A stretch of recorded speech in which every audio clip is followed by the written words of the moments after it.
Good evening, everyone, and welcome to tonight's regular meeting of Owensboro Board of Commissioners, November the 7th, City Hall. This time, I would like to ask Sherry Girton, the acting city clerk tonight, to please call the roll. Commissioner Jay Vallata. Here. Commissioner Larry Conder. Here. Mayor Tom Watson. Present. Mayor Pro Tem Bob Glenn. Here. Commissioner Pam Smith-Wright. Here. Thank you. At this time, we'll have the invocation and the pledge to the flag. Please stand.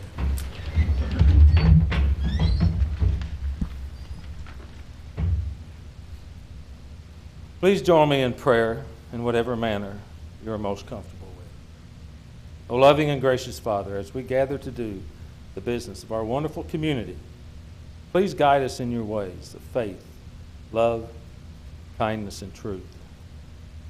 We thank you for your many and abundant blessings. We thank you for the ability to be involved in useful work for our community. And we thank you for the freedom we are all blessed with. Please grant us the wisdom to govern in the midst of all the conflicting interests and issues of our time, and the ability to work together in harmony, even when there is honest disagreement. Please keep those safe who put themselves in harm's way to keep us safe, and let us never take that for granted. As we leave here tonight, please do something nice for someone you don't even know, for that is what it says and asks in the book. We humbly ask this in your name, as we all say together, amen. Amen. Pledge. I pledge allegiance to the flag of the United States of America and to the republic for which it stands, one nation, under God, indivisible, with liberty and justice for all.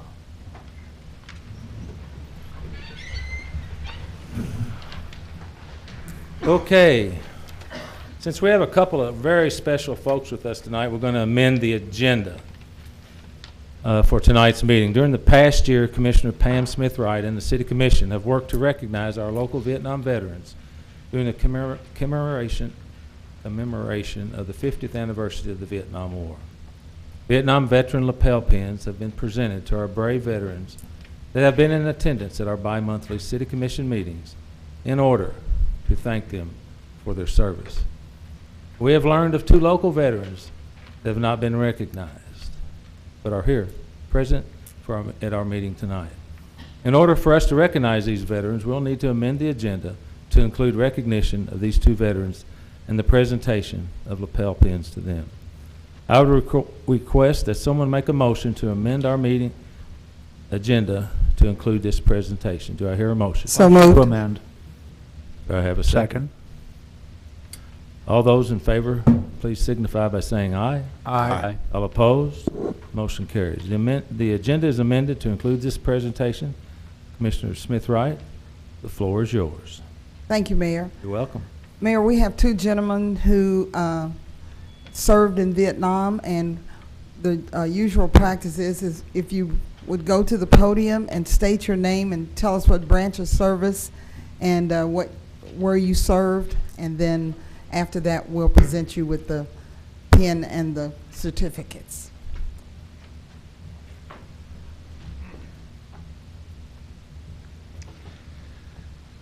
James Smith. I served in Vietnam, Da Nang in '67 and '68, and I spent 30 years in security part of the Vietnam, the Armored Security Service.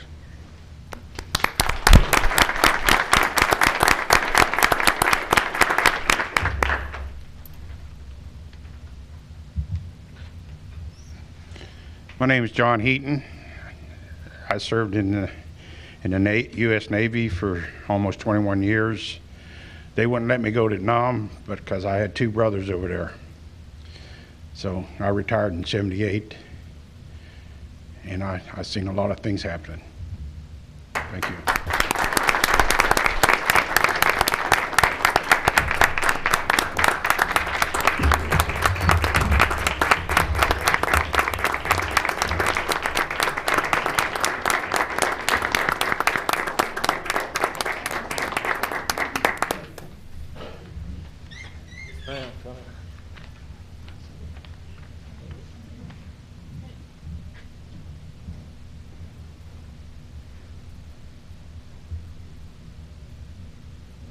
guys are gonna sing? I don't know, let her go. Give me a couple beers and all that. That's my kind of guy.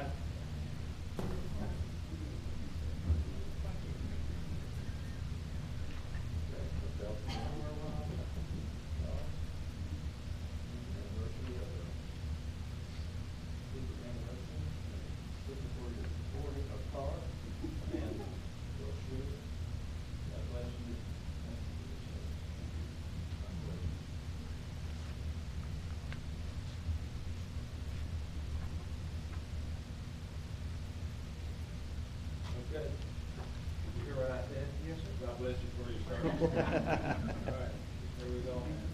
Thank you very much. Appreciate you very much.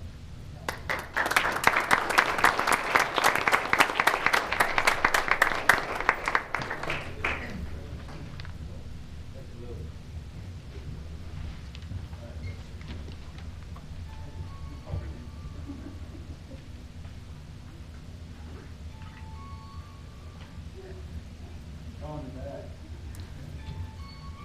20 years is up, isn't it?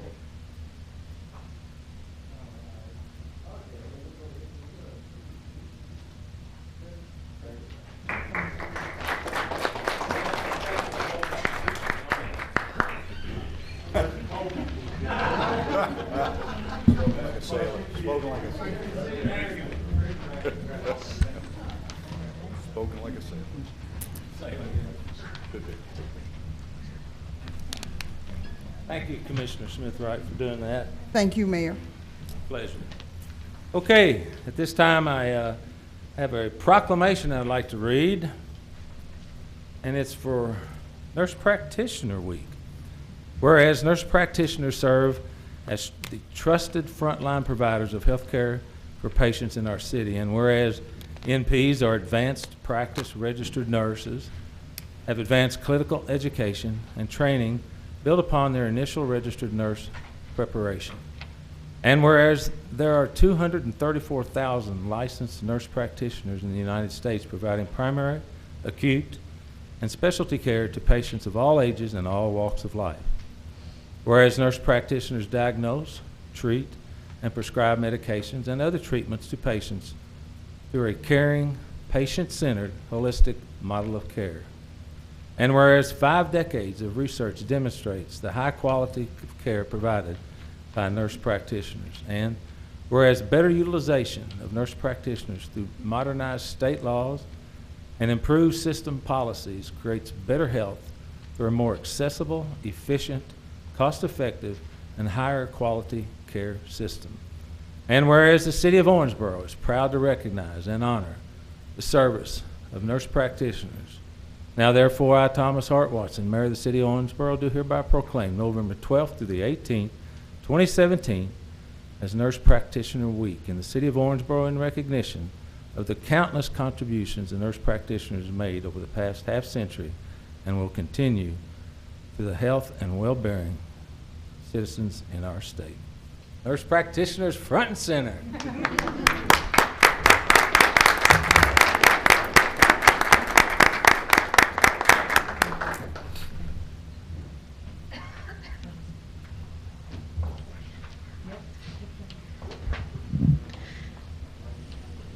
As they gather, I just want to speak for the group to thank you, Mayor and the commissioners, for this proclamation for this week, next week. We've certainly been a big part of the city in providing quality care. There are over 400 nurse practitioners in this 9-county region that we represent. So again, thank you so much. And I just want you to know that we are concerned about our patients, care about our patients, and we'll go to bat for them always. Thank you. Thank you. Okay, we'll just take the proclamation. You gotta come out here then. Young people are not scared. Come on. Here we go. Congratulations. Just call it green. We're green at the camera. Okay, you got it? All right, let me see the family side. I'm gonna block out that 3 people. Okay.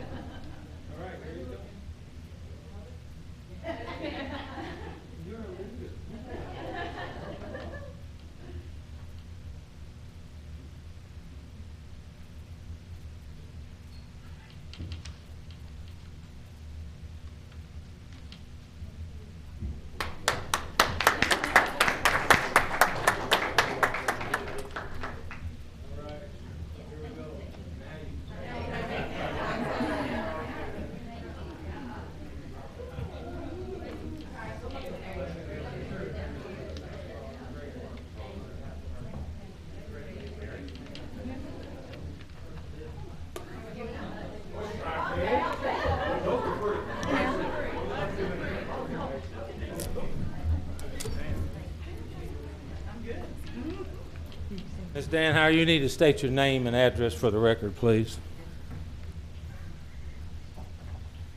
Mary Danhauer, nurse practitioner, 7012 State Route 56, Owensboro, 42301.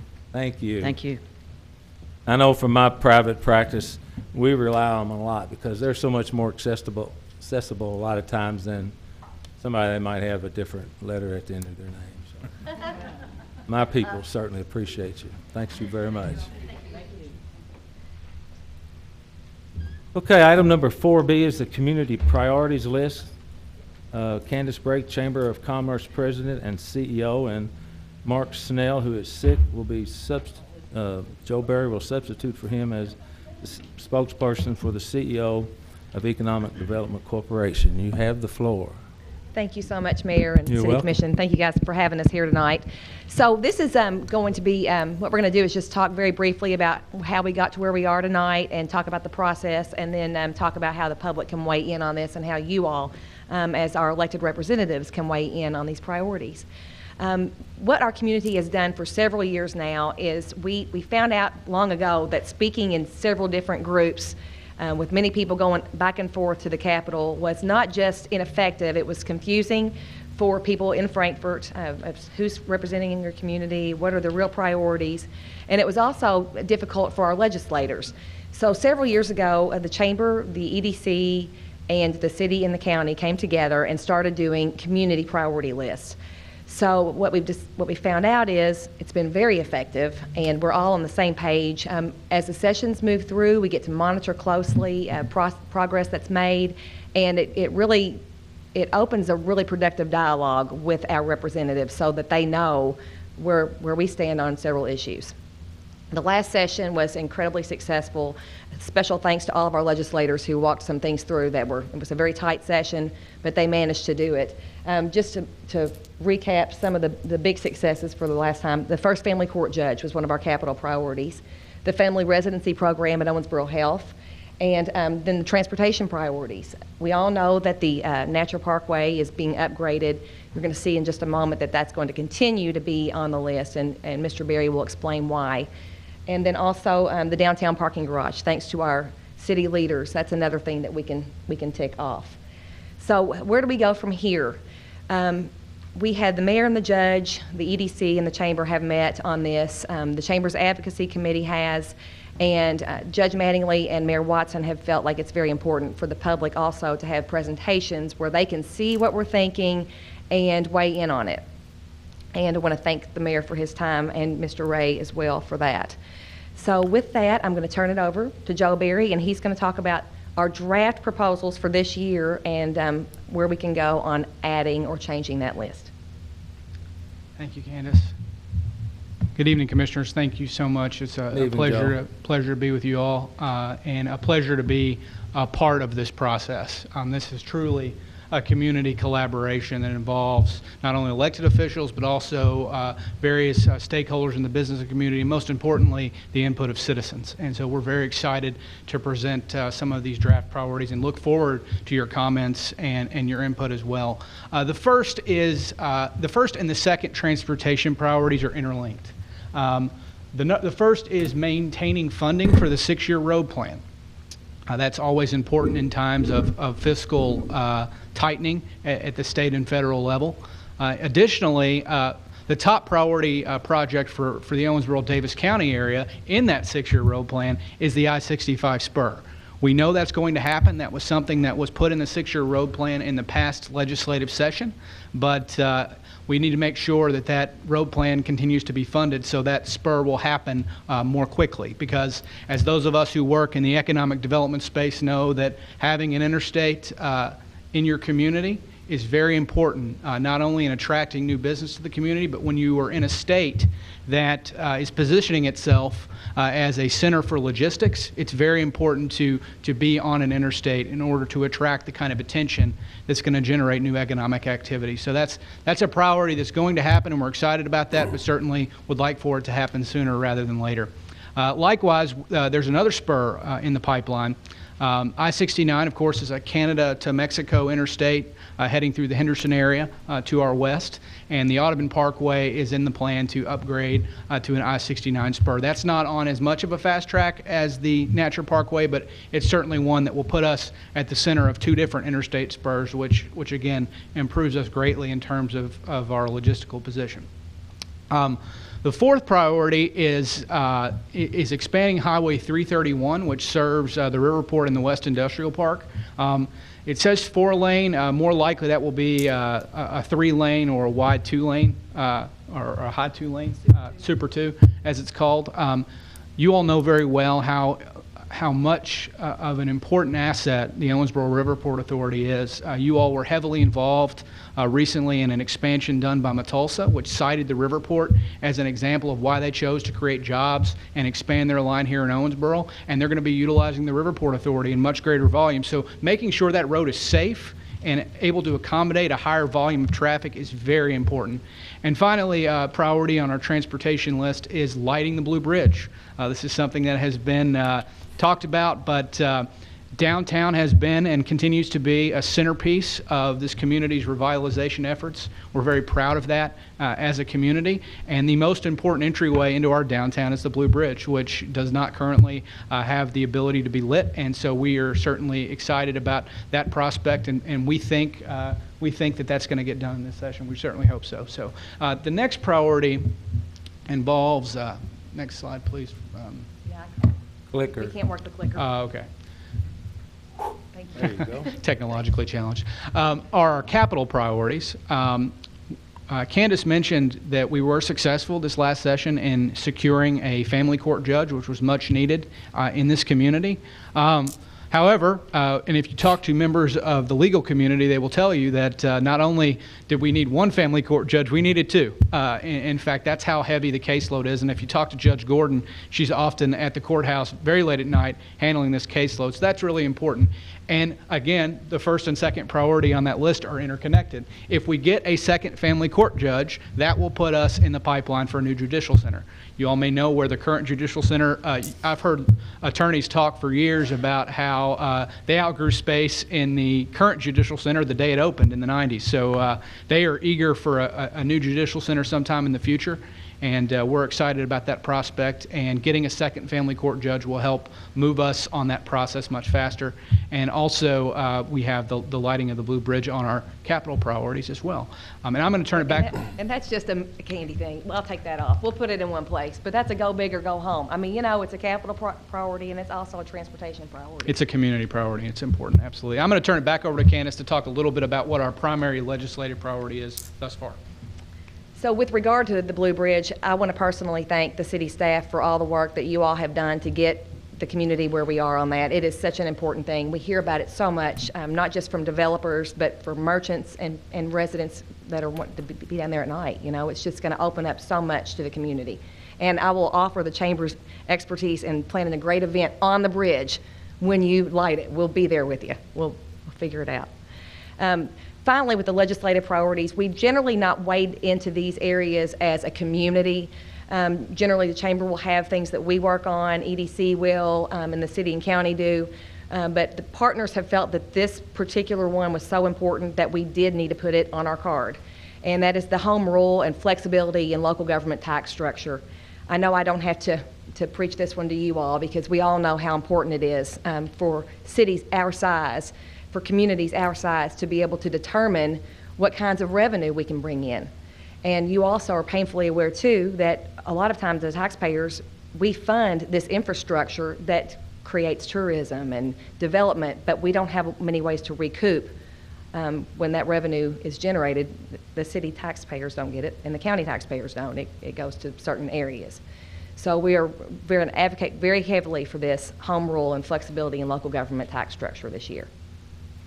At this point, we would like to open it to any questions that you all might have, and Mayor, I'm sure we'll go from there.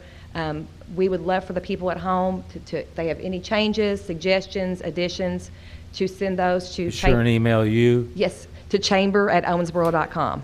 That's our general email account, and we will get that, and we will share that with all the partners as we move forward through the process. Okay, thank you, Ms. Brake. I'd like to have our counselor who's been on top of this Blue Bridge lighting from day one, just to give us a brief synopsis of where we are, because I'm tired of answering the questions on the street because it's too complicated for me. Well, thank you, Mayor. I think the first thing to say is there's momentum. There's momentum from the community. There's momentum from the business and the chamber, and everybody has the same goal. And I'd love to say that there's a unity in making this happen. So that's the first thing. The second thing is that there's also momentum. My understanding is, and my belief is, in Frankfurt, to make this happen. So what we're trying to do right now is get all the I's dotted and the T's crossed, permitting from the Coast Guard and the Corps of Engineers, and working with Frankfurt on a draft contract so that when the litigation that's currently pending in the court in Texas to ratify the settlement on that unfortunate death case that happened, as soon as that gets settled in Texas, that everything is lined up so that we can move forward very quickly with it, subject to the approval of the funding. And so we have multiple fronts that are working on that, including help with the chamber and the business community, as well as individuals that have come forward and made donations. So we've got it included in the TIF project. So from our perspective, I think we're doing as much as we can on the local end to make this happen, and unfortunately, we need them to saddle up in Texas and get that all done and finished so that we can move forward here in Kentucky. Commissioner Smith-Wright, do you have any questions? I don't have a question, but I do want to thank the chamber and all of the different groups that work together to come up with these priorities, because it's important for us to know exactly what we need here in our own community, because it's different everywhere, but we need to know what goes on here. So thank you very much for your work. Thank you. pleasure. Commissioner Glenn? I just have one on the family court judge. Is that, I assume that if we were ever get that approved, the state would fund it, or would the county and city have an obligation to fund part of That's that? through the administrative office of the courts. The AOC? Yes. Okay. And my only other question, it disappeared off the screen, so I'm going to sneak a peek at this other one. Thank you. What would the home rule flexibility structure look like? I know we've talked about a restaurant tax. We've talked about local project tax. Is that what you're talking about under that rubric? The home rule, just, Mayor Pro Tem, just with the philosophy of let us run our own show. Right. You know, so it could be any of those things, but it's the fact of we need to be able to determine where we're headed as a community and not have such tough and tight state laws that tell the city of Owensboro and Davis County Fiscal Court how they can tax. Yeah, because Madisonville can have a restaurant tax. It has to go to tourism oriented. I think it's all based on your class of city, and that doesn't make really a whole lot of sense. It seems discriminatory to us. It seems in other communities of similar size. So thank you, and thank you both for your hard work and effort on this. Thank you. I know when Ed and I went and testified in front of Senator Bowen's committee, you know, we spent a lot of time on trying to tell them to leave us alone, that we'd call them when they need us, when we need them. I even presented a proposal to have a revenue sharing with fiscal court, with the city taxpayers paying county taxes and what the city taxpayers get for that money, because we're supposed to get the jail, animal control, and emergency management, which totaled what they paid was $796,000, but we paid over $3 million in property taxes to the county. So just things like that.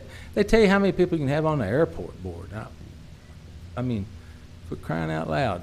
So those are the things that, and Ed Ray was just great with all the statutes, and I was just trying to tell them what they was doing wrong. So, but there's an opportunity to try and move that. We have to always keep in mind that the governor's already said he's going to cut the budget by 17.4%, which will not affect education and won't affect first responders. So there's going to be a lot of cuts.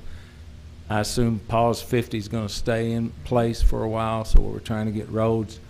There's no money for the road thing. So if we can nibble away, and I was told we had, and you laughed at me when I did this, $6,000 contributed by people on their little tax bill that's going in a reserve fund for the lights, and so we got $983,642 left. I think we're going to come underneath that, Mayor. Gonna get underneath it? We Okay. are. 32 cents. Commissioner Condon. Thank you, Mayor. You're welcome. I'd like to frame this, especially what I believe is the highest priority on this list, and that is home rules. The governor, whenever he was here, made this statement. Where is it going to come from the pension issues that we have today? And he also made the statement that there are only 5 local governments out of 417 cities, incorporated cities, and 120 counties that won't have to cut services or raise taxes. Only 5 in our entire state. Then he talks about shared sacrifices that goes along. In that regard, about 9 months ago, whenever I signed up to be a city commissioner, you can see this coming like a freight train. I refused the pension, refused health care, because I didn't think it was right that we were going to come out of a budget that we just passed that was very arduous, very tense, and to make that sacrifice to everyone there.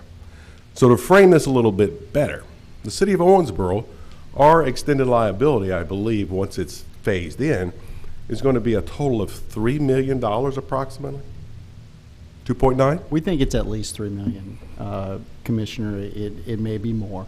Correct, per year, for at least 20 years? New money. No. That's New money, That's the catch-up money overall, correct. about $3 million, and then whatever it takes to make that fund sound will be added to the yearly cost, and that has yet to be determined. And that is only for the city of Owensboro. That's correct. Remember, that does not include OMU. That does not include RWRA. That does not include the Riverport or any other governmental entities that we have that is going to have to absorb this, okay? That also doesn't include all of the firemen, police, and everyone else that's going to come in and say, I got to pay 3% more to the state. Can you give me a 3% raise? Doesn't include all of that. Get on the truck. And there they go, coming to get it. It also doesn't include any type of employee retention or anything that we're having to pay to be able to keep the employees that we even want to try to keep. So now let's go to what we have. The major source of revenues we have, property tax, net profit, occupational net profit tax, that totals up to about 80% of our general fund plus OMU dividend. 80%. Those are our revenues. If we don't have a better way of being able to collect that's fair and at least have the opportunity to say no, that is a concern. You also have other issues. Our sanitation fund, it's a locked up fund. There's nothing we can do with those type of things because the state doesn't allow us to do that. So what I did was I also looked at a case study a little bit locally here of cities that have those little rights to do this. City of Beaver Dam 4 years ago put in their consumption tax. They took the 3%. In those 4 years, their budget has grown up to $2.1 million per year, their general fund. 33% of it comes from this consumption tax, is what it does. Their property taxes, 26.5. Hartford's is 55, almost twice. Beaver Dam's insurance premium, 5.9. Hartford, 11%. What happened?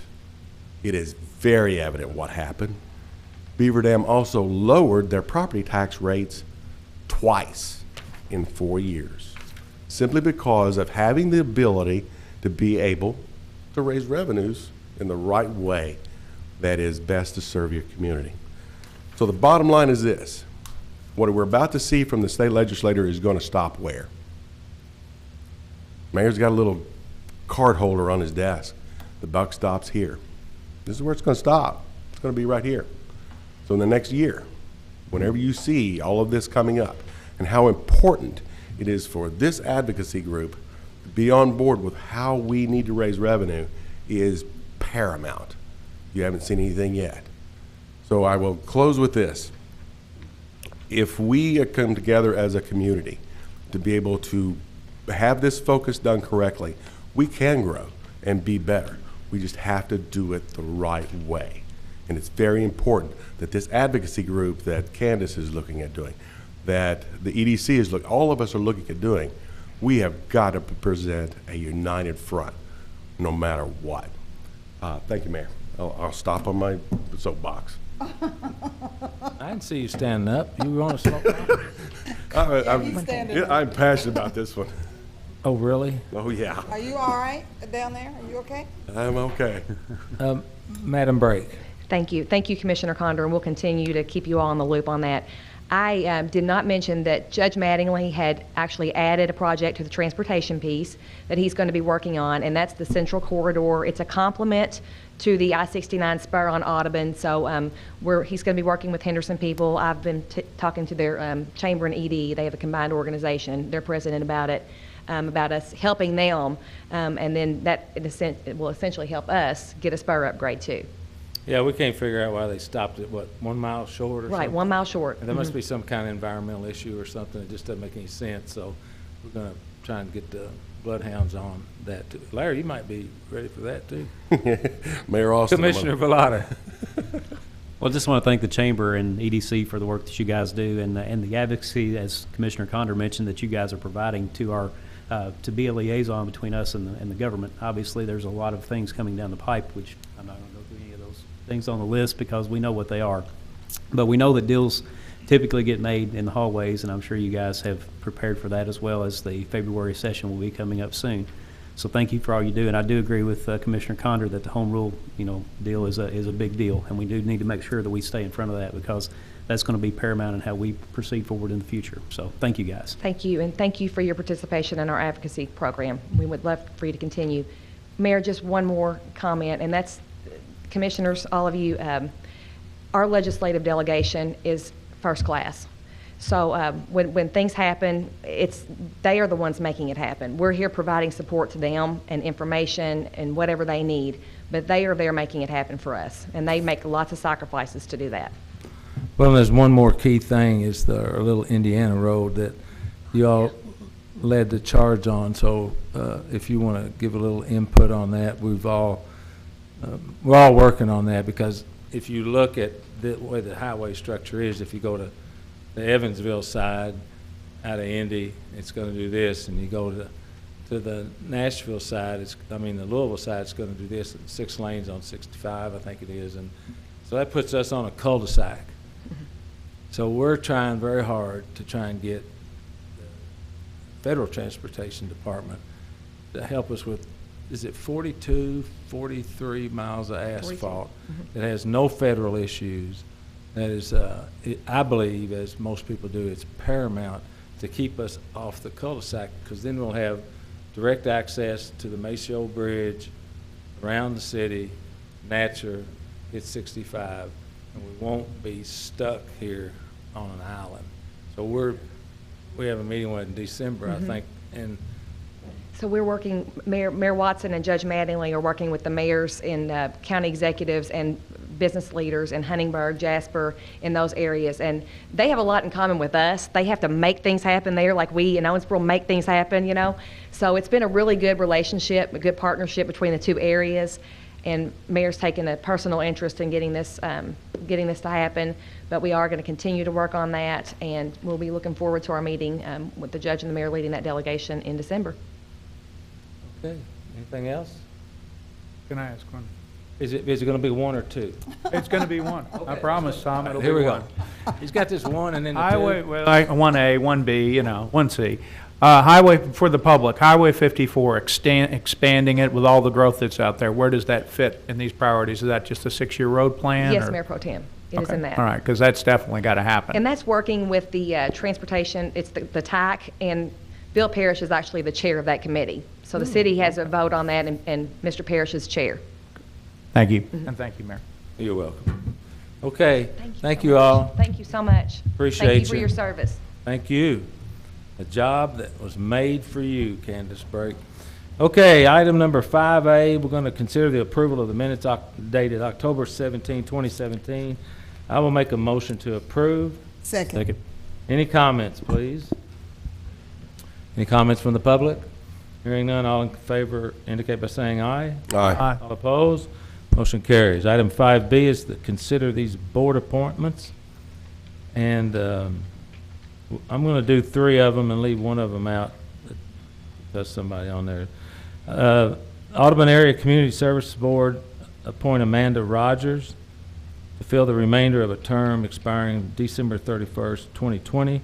Apollo Area Neighborhood Alliance Board, reappoint Suzette Austin, Susie Hoop, to 2-year terms expiring October 22nd, 2019. And Owensboro Parks and Recreation Advisory Board, reappoint Noel Clayton and John DeLacy to a 2-year term expiring November the 1st, 2019. And appoint Leland Hancock and Hannah Thurman to a 2-year term expiring November the 7th, 2019. I'll make a motion to approve. Second. Any discussion, please? Hearing none, all in favor indicate by saying aye. Aye. All opposed, motion carries. And 1 more appointment, International Bluegrass Music Museum Board, appoint Tom Watson to a 3-year term expiring November the 23rd, 2020. Anybody want to make a motion? Motion to approve. Second. Figures. Any discussion? Hearing none, all in favor indicate by saying aye. Aye. All opposed? I abstain. Thank you all. Okay, item number 6 is the second reading of an ordinance, maybe? 6A, Mr. Ray. Thank you, Mayor. Ordinance 31-2017 is an ordinance amending the annual budget for the fiscal year beginning July 1st, 2017 and ending June 30th, 2018, and amending Ordinance 9-2017 to receive grant awards and provide for respective expenditures, to provide funding for the purchase of a floor replacement at the Sports Center, and to make a correction in the GIS fund. Publicly read for approval on second reading November 7th, 2017. Thank you, sir. We've already discussed this several times. Is there any comments from the commission? Any comments from the public? Hearing none, make a motion to approve. Second. And this will be a roll call, Ms. Gerton. Mayor Pro Tem Glenn, Yes.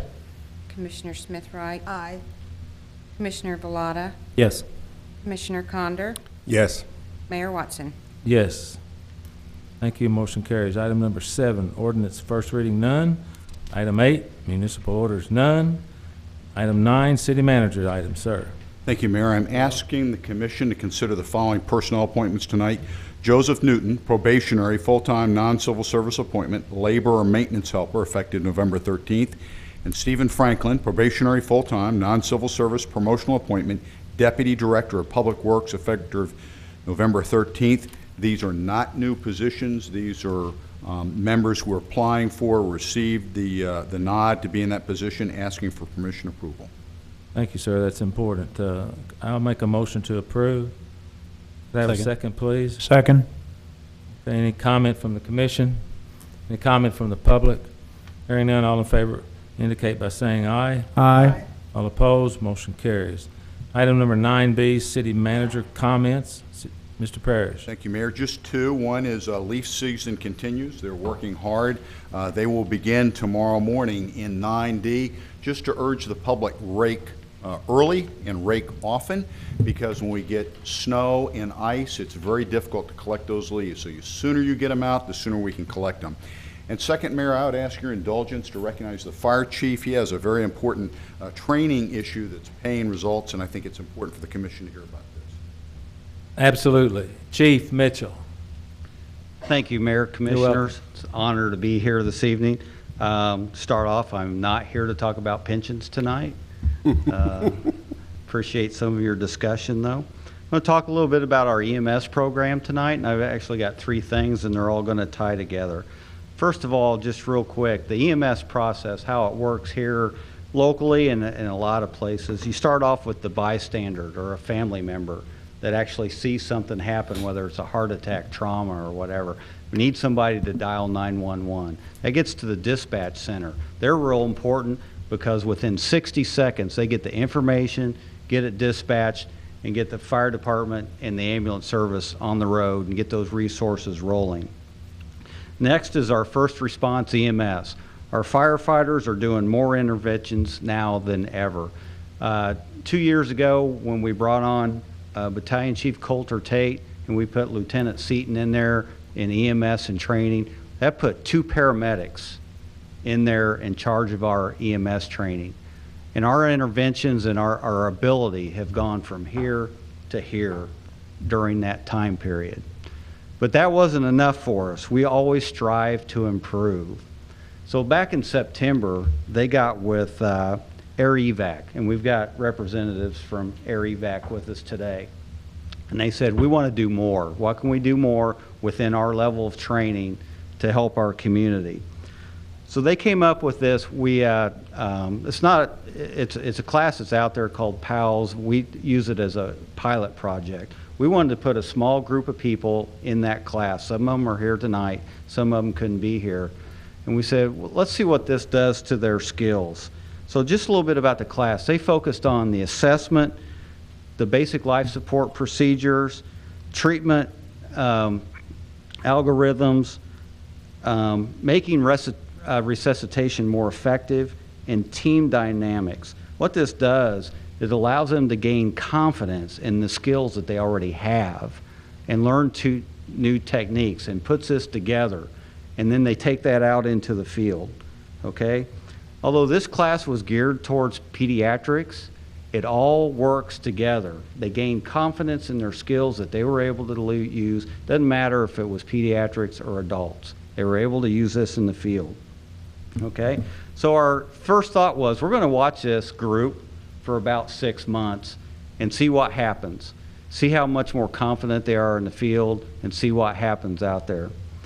Well, what happened was, obviously I'm not waiting 6 months to tell you what our first month was like. Let me talk a little bit about, in 2015, the cardiac arrest rates, the save rate in the United States was 11%. Okay, they think that's pretty good, 11%. With bystander intervention, it's 31%. So that means quick CPR, using the AEDs, the public access AEDs are on the wall. That gets it up to 31%. Well, I want to tell you, with this group right here, getting out there on the street, working hand in hand with our paramedics from Yellow Ambulance in October, had a save rate of 83%.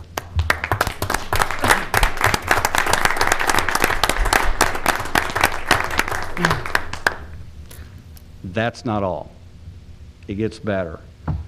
If I could have Engine 3, third crew stand up. This is Engine 3. This is your west side of town. 5 out of 5, 100% save rate. If we could have you guys go up, the mayor has something for you. And I would like Yellow and Air Evac to be up there with them.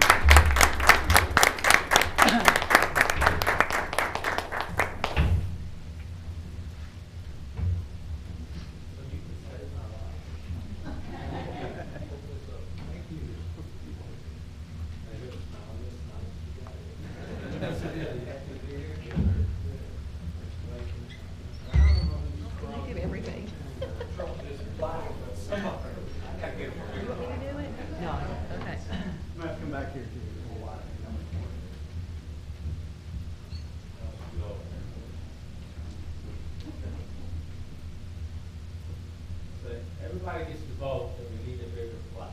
Raise your right hand. Say 5 loud. That's all I can afford. Who said that? Chief said. Okay. Good job. It's a big deal.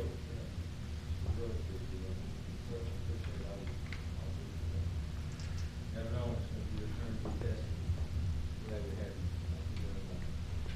you. Take my lead, all yours. You know that, Austin? Do you want to say something? Do you want to say anything, Jim? All right. Sure. This is Lieutenant Davidson. He's the crew leader for that engine. I was included in that PALS class along with Firefighter Floridia. This was a 2-day class, 16 hours, almost all of it hands-on, really getting to know what you can do. The shift that we finished our training class, our very next shift, we had our first cardiac arrest. And Firefighter Floridia and I, the work that we did just happened faster and easier. We were on the same page. The training made a huge difference. So for the funding for that, however that goes out, thank you, because it does make a difference in the community. Thank you very much.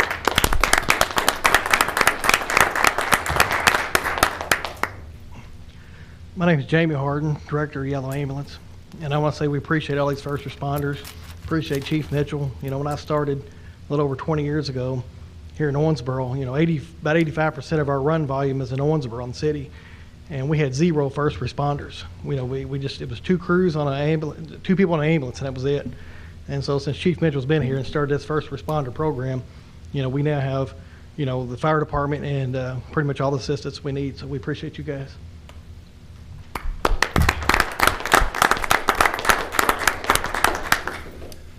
Okay, that was fun. All right, item number 10, communications from elected officials. Commissioner Verlotta. I'm good, Mayor. Thank you. Oh, boy, I'm liking hearing that. Commissioner Glenn. Be here. Okay.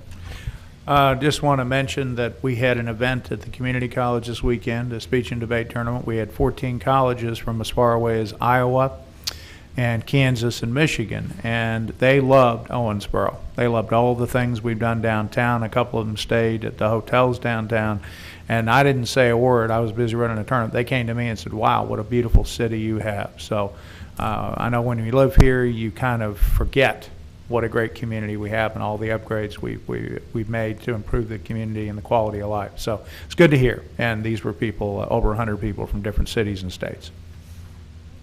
Thank you, sir. Commissioner Condor, you got anything? You got any juice left?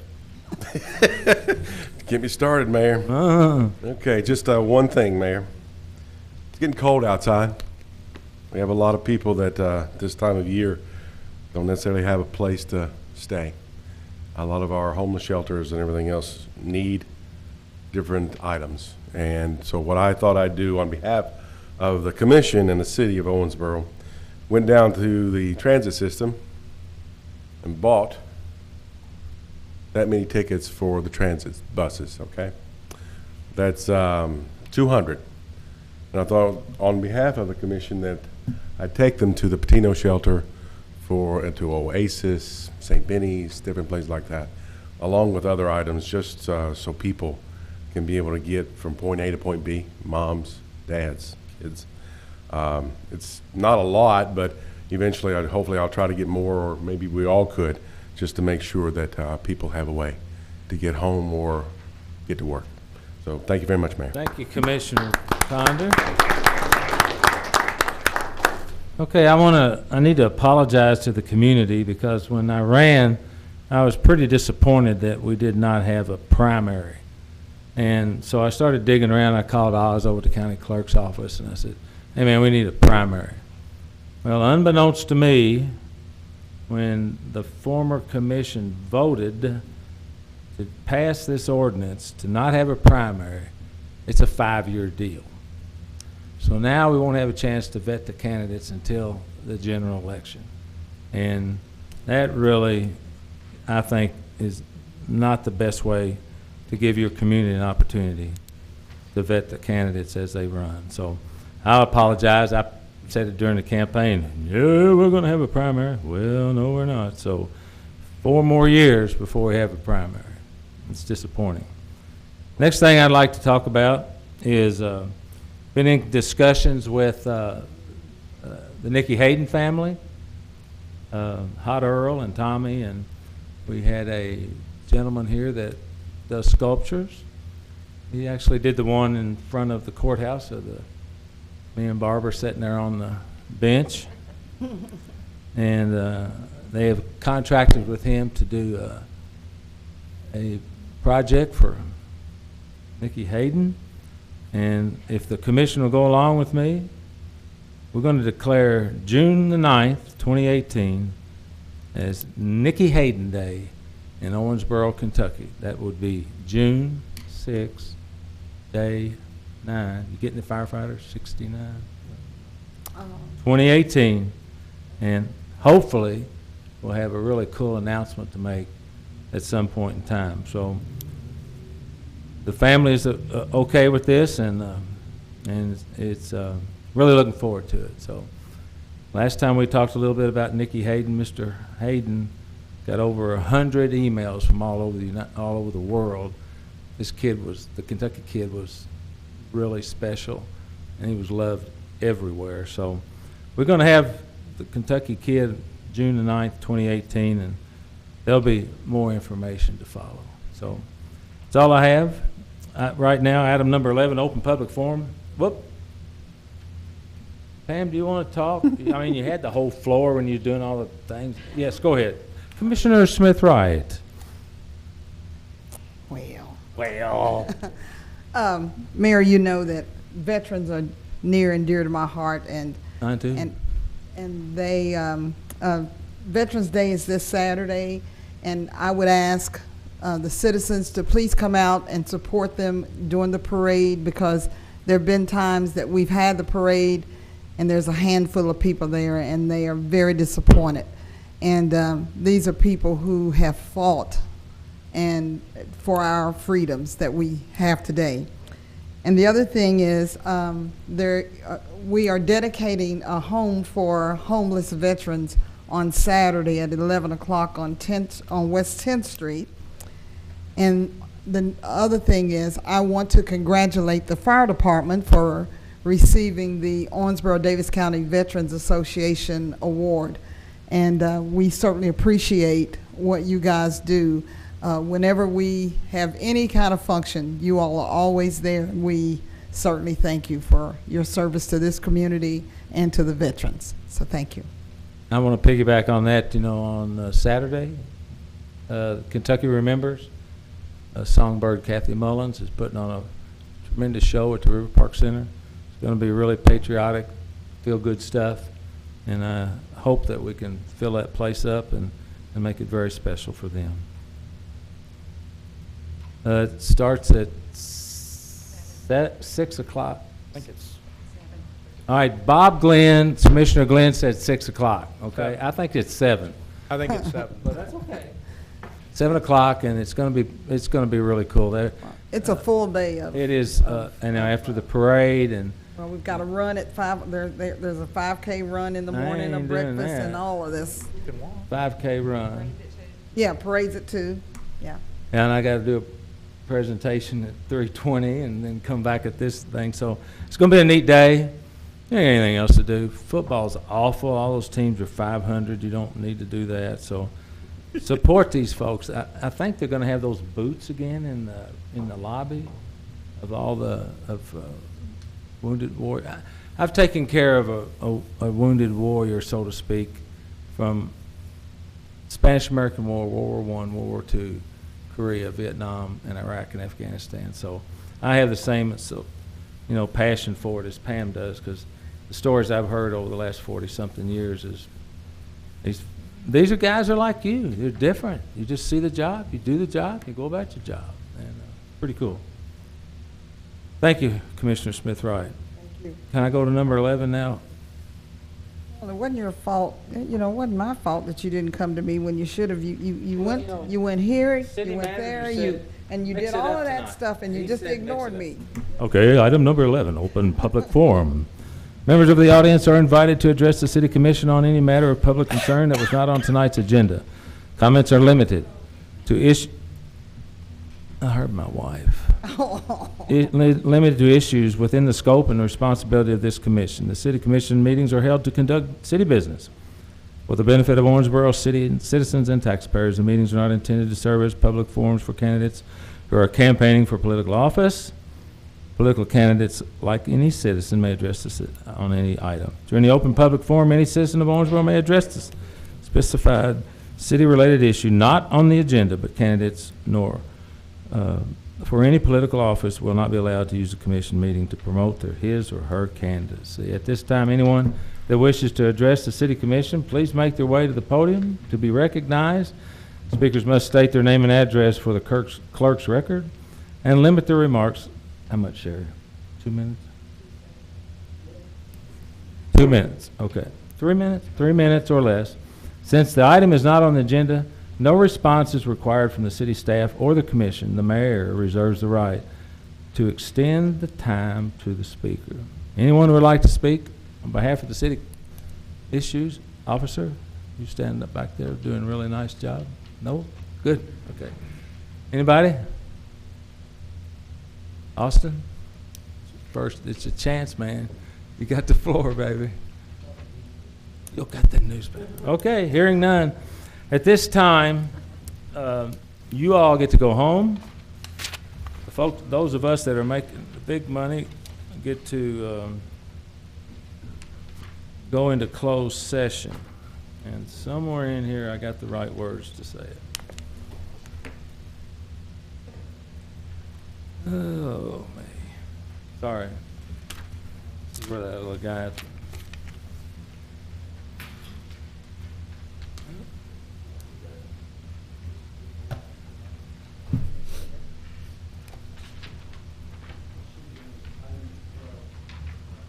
Oh, there it is. All right.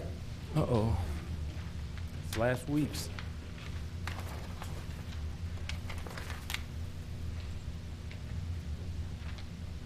I'm new at this. Okay, item number 12A. Consider a closed session under KRS 61.810, parentheses 1, close parentheses, parentheses B, close parentheses, to discuss the acquisition of property, and under KRS 61.810, parentheses 1, close parentheses, parentheses G, close parentheses, to discuss a specific proposal with representatives of a business entity. I will make a motion to enter into closed session. I would like to have a second, please. Second. Any discussion? Hearing none, all in favor indicate by saying aye. Aye. All opposed, motion carries.